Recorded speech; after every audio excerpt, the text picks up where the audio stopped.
Eto na nga po ang sinasabi ng ibang 80 na mismong sa Disney Plus na po galing na no replace on live. Catch SB19 on Lollapalooza 2026 starting July 31, 3:45 a.m. So yan po, in-announce na nga po at mula po kay Kelvin Titong sa kanyang Facebook ay nagtanong na po siya, "Hello anyone, here, meron ng Disney Plus account?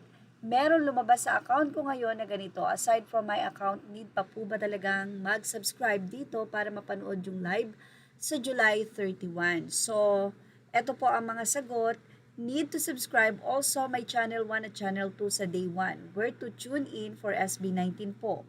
Saan yan makikita, Caps? Nakasubscribe naman ako. Yes, need mag-subscribe para makapanood ng live. Pero yung account ko, wala pang ganyan nalabas, baka before Lala meron na. May bayad ba kahit nakasubscribe na?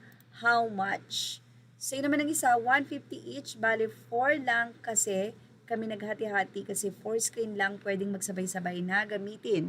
Pero 10 accounts ang pwedeng magawa. Iyan po ay kapag premium ang iyong sinubscribe. 10 po talaga ang makakagamit. At ibang subscription pa uli, even nag-subscribe na sa Disney Basic or Premium, it's like pay-per-view. But sa advisory, di naman daw pay-per-view. Just need to subscribe to Disney mismo. Well, ay kahit nakasubs na ba, iba pa rin ba sa live viewing? Ganun po ba? Yan po ang tanong ng mga fans. It says automatic na mapapanood once nag-subscribe na sa Disney or Hulu. So, paano daw yan makikita? Sagot nito, when you log in sa Disney Plus, Hulu, click live next to home tapos search ang Lollapalooza. Day 1, channel 2. Then click it to save on my watch list. Not sure kung ganoon din sa Pinas, but try lang.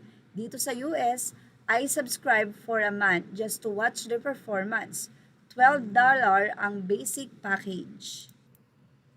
Para po sa karagdagang information, yes, you can watch the Lollapalooza 2026 live stream using a standard ordinary Disney Plus account in the Philippines.